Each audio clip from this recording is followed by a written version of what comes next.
Primeiro Jornal. Tirol FM, com as primeiras informações do dia. Na manhã desta terça-feira, hoje 27 de janeiro de 2015. Pois bem, o nosso assunto de hoje traz até nossos estúdios o Tenente Coronel Álvaro de Medeiros, comandante do CRPO Vale do Taquari. Tenente Coronel, seja bem-vindo. Bom dia, tudo bem, senhor? Bom dia, Marcos Vinícius. Bom dia aos ouvintes do Primeiro Jornal. É uma satisfação estar aqui conversando com a comunidade teutoniense da região. Tudo bem, sim. Um ano que começou bem atípico, né? O governador, eu antes trazia aqui as informações de hospitais, de professores, enfim, o José Sartori teve que cortar na carne, como a gente costuma dizer, para efetivamente diminuir alguns gastos do governo, e isso também respinga na corporação e na Brigada Militar como um todo. E muito tem se falado na questão de horas extras. E ontem, inclusive, uma ouvinte nossa perguntou justamente que a gente questionasse com o senhor o que representa e o que são essas horas extras dentro da corporação. Realmente, Marcos, todo começo de governo traz algumas novidades que serão a marca daquele governo, né? E com o governador Sartori não foi diferente. Ele deu os parâmetros, digamos, pelo menos para o começo do período de 4 anos dele, com um decreto com vigência programada para 6 meses, o qual incluía o corte de uma série de despesas, uma série de recursos do Estado. Então, para o primeiro semestre, a tendência é que existe essa restrição de recursos. E um dos pontos que esse corte atingiu foi a dotação de horas extras na Brigada Militar. Respondendo ao ouvinte, o que são as horas extras da Brigada Militar? O mesmo que é em qualquer empresa. Uma empresa tem um quadro funcional necessário para as suas demandas, para as suas rotinas, né? E eventualmente, para complementar essa força de trabalho, ela paga ao funcionário horas extras. Não compensa, não é produtivo, não é interessante para a empresa aumentar o número de empregados, mas ela precisa mais trabalho, paga então extraordinariamente esse trabalho. Na Brigada Militar é a mesma coisa. Nós temos muitas situações em que demandas específicas exigem um número um pouco maior de policiais militares, e para essas demandas e para esses policiais, o Estado remunera o serviço extraordinário. Cada policial militar tem uma carga, tem uma jornada de trabalho que deve cumprir durante o mês. Para os meses de 30 dias, que é o normal, por exemplo, o policial deve trabalhar 171 horas. Para o mês de fevereiro, são 28 dias, 160 horas. Então, de acordo com a capacidade, com o efetivo que tem em cada município, em cada grupo, em cada pelotão, há uma possibilidade de emprego. E aumentando aumentando a demanda, que seja além disso, ou ele tem que buscar reforço de fora, né, que às vezes é disponível, às vezes não, ou tem que remunerar extraordinariamente o reforço que ele já tem. Então, hora extra na Brigada Militar é o que a hora extra é em qualquer lugar, em qualquer empresa, em qualquer relação de trabalho. É a remuneração pelo trabalho, além daquele do contratado, né, da jornada ordinária. O que chamou a atenção, Tenente Coronel, foi que parece que tem uma meta de hora extra, uma imposição de, por exemplo, baixou-se 700 horas extras, enfim, existe uma meta pré-definida de quanto vocês podem gastar, de quanto a corporação pode gastar em hora extra, e essa meta foi diminuída, ou seja, parece que já há uma previsão sempre a cada mês, é mais ou menos isso que acontece em cada pelotão? Claro que sim, olha só, o recurso público, a despesa pública, né? Primeiro tu tens que ter o recurso e depois tu executa a despesa. Como, aliás, deve ser a despesa privada também, de qualquer um de nós. Né? Primeiro tu tem o recurso, depois tu faz a despesa. E na Brigada Militar, nos outros órgãos do Estado, funciona do mesmo modo. Nos primeiros dias do mês, o Estado libera as cotas de hora extra, quanto ele vai poder investir em hora extra naquele mês para o funcionalismo, e cada órgão, no caso a Brigada Militar, vamos falar da Brigada, recebe uma cota completa e distribui para os seus comandos da capital, do interior, para os seus serviços todos, o quanto toca a cada um deles. Então, não é que exista uma meta, existe um parâmetro. Né? Até dezembro, nós trabalhávamos com uma expectativa, com uma informação que ficava em torno de 6, 7 mil cotas de horas extra. No mês de janeiro, logo nos primeiros dias de governo, o governador anunciou o corte, né? E o que atrapalhou um pouquinho, na verdade, Marcos, foi que logo após o anúncio do corte, não se seguiu o anúncio de quanto seria esse corte. Se tivesse sido simultâneo, a gente bom, então vamos fazer programação com o recurso que se tem. Sim. A polêmica toda que se gerou no Estado, a imprensa ficou muito atenta a isso aí, se decorreu não tanto ao corte quanto a não saber como ele iria funcionar. Agora a gente já sabe, pelo menos no mês de janeiro, tivemos realmente um corte significativo, deu quase 60% do que recebíamos no mês anterior. E também é um período complicado, porque nós temos alguns embarques, algumas indisponibilidades aí.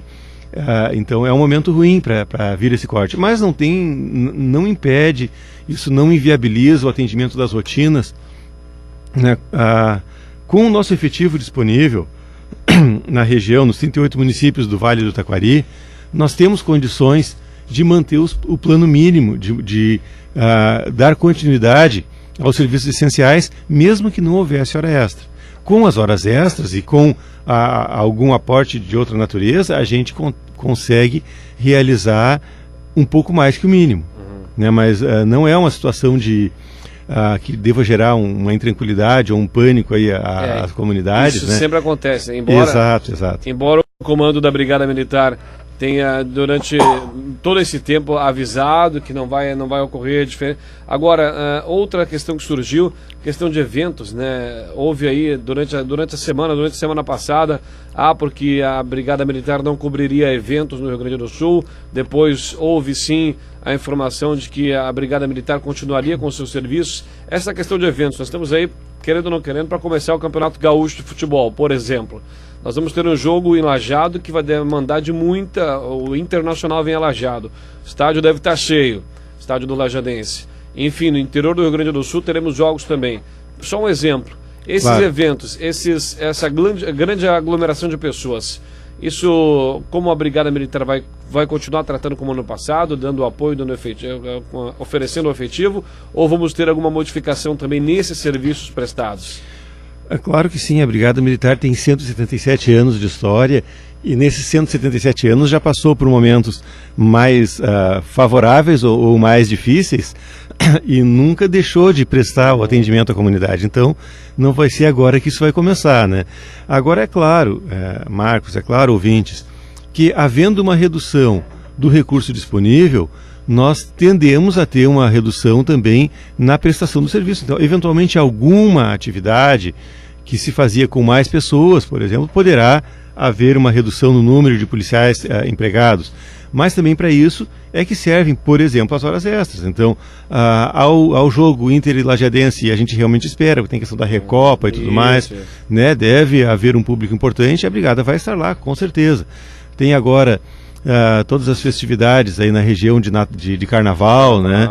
Também a Brigada vai estar presente. Agora, o que tem uma tendência aí que já vem se firmando há mais tempo, não é de agora, não é por causa desse decreto, é que alguns eventos que são realizados, que são promovidos por empresas particulares, por empreendedores particulares, também eles têm que suportar, também eles têm que se comprometer com questões de segurança.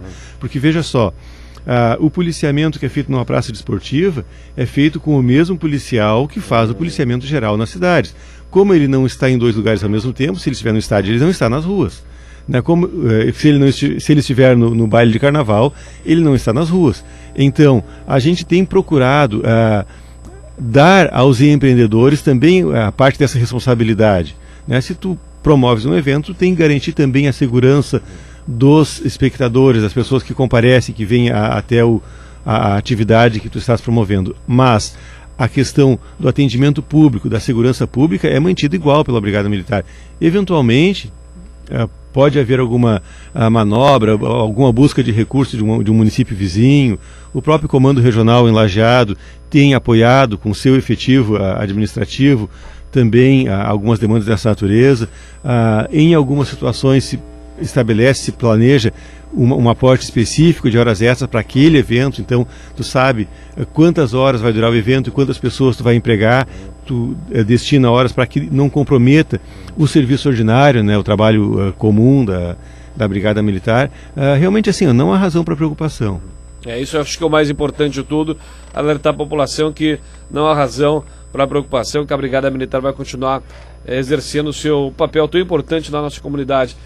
Mudando um pouco de assunto, Tenente Coronel, a gente vê com iniciativas da Brigada Militar, eu sempre refaço aqui e destaco o ProERD e outras iniciativas da Brigada Militar que acaba trazendo o policial militar para junto da sociedade, né? Ou seja, as crianças não passam mais a ver a polícia militar. Antigamente se falava muito em cuida que a polícia vem aí, cuida que a polícia está chegando, enfim.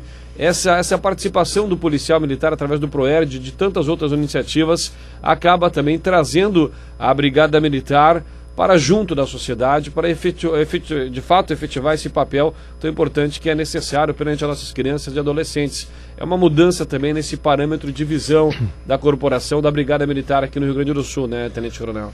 Era comum, assim, há alguns anos, e isso aí cada vez mais se reduz, felizmente, né?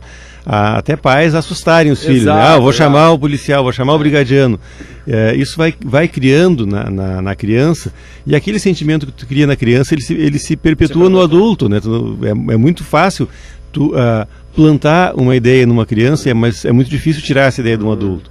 Então, muitas vezes a criança via o policial militar como uma ameaça, como um antagonista, como um risco, quando na verdade é um servidor, o primeiro servidor na verdade é prestar auxílio, né, em qualquer momento, em qualquer horário do dia, da noite, em qualquer lugar no estado, é a única instituição que está presente em todos os lugares e em todo o tempo, né, e muitas vezes até então criava essa barreira. Isso tem melhorado. E o ProERD, já que tu citaste, Marcos, é uma das principais ferramentas para isso. Às vezes até nos perguntam, mas escuta, a Brigada Militar não tinha que estar prendendo bandido, não tinha que estar fazendo segurança, por que está em sala de aula dando palestras, fazendo ProERD? Na verdade, isso é segurança. Isso é talvez a parte mais importante da segurança, isso é prevenção primária, né? É tu trabalhar antes que aconteçam os fatos criminais, né? Então, se tu consegue criar com a criança, com o adolescente, essa ligação, essa integração, e se tu consegue dar valores, né, se tu consegue capacitá-la, principalmente o ProERD se foca muito na questão da droga, né, consegue advertir a criança sobre os riscos da droga e tudo mais, com certeza tu está plantando como atividade de prevenção primária um quadro para não ter que agir depois, daqui a 5, 10 anos, na prevenção secundária, que é aquela na ação sobre o crime acontecido. Então a gente considera, e não somos nós na região, o Estado, e não é o Estado, é o mundo, né? O ProERD é um programa internacional, considera que esses programas de prevenção primária, ProERD, Polícia Cidadã, trabalhos de trânsito, aqui na região de Teutônia tem a Ciranda, isso são medidas fundamentais de prevenção, e é sim atividade da Polícia Militar, porque a nossa atribuição constitucional é o policiamento ostensivo e a preservação da ordem pública. E preservação da ordem pública implica em agir também antes das coisas acontecerem. Implica em ações preventivas. E isso, o ProERD é um excelente exemplo. Por exemplo, a questão da redução de recursos, né, de horas extras e tudo mais. Esse trabalho do ProERD agora não é desenvolvido, porque as escolas estão paradas. Então esse esforço do ProERD é redirecionado para outras atividades. Daqui um pouquinho começa o ano letivo, começa a março, então começamos o ProERD, sim, mas ao mesmo tempo está voltando o pessoal da Operação Golfinho. Então uma coisa vai compensando a outra, né? Não, o certo é que não há motivo para pânico, e ao longo do ano as coisas vão se ajeitando. Nós estamos no início de um governo, 27 dias de um governo, a expectativa gerada foi muito grande, e temos nós, todo mundo, que o ano vai transcorrer na sua normalidade. Tenente Coronel Álvaro de Medeiros, queremos agradecer a sua disponibilidade de estar aqui conosco na manhã dessa terça-feira. A gente vinha tentando esse contato já há algum tempo atrás, mas em função das agendas não conseguimos encaixar. A gente ficou muito contente que hoje pela manhã o senhor pôde disponibilizar um tempo na sua concorrida agenda para se fazer presente aqui em nossos estúdios. Tenha um bom dia, obrigado e até uma próxima oportunidade, Tenente Coronel. Eu que agradeço, Marcos, a oportunidade de estar aqui. O rádio tem esse poder de nos fazer presentes na comunidade toda, em cada casa, nos automóveis, enfim, né, na região de audiência da Rádio Tirol aí, e sempre que for necessário a gente está disponível, sim. É importante esse momento, né, até para tirar alguma dúvida. Não sei se aquela ouvinte foi bem respondida. Ela também perguntava sobre o que significa, né, Na verdade, isso é difícil dizer porque, como a hora extra é calculada sobre o ganho de cada vencedor, de cada servidor, né, de acordo com o ganho dele, a hora vai significar mais ou menos. E também a hora extra é um ganho excepcional, né? Ele não é incorporado ao vencimento, então... Exatamente como uma empresa, exatamente. Né? Exatamente. Daqui a pouco essa mesma ouvinte... Ela pode, talvez, receber horas extras na sua empresa e dizer que funciona da mesma forma. Um grande abraço, até uma próxima oportunidade. Igualmente a todos os ouvintes.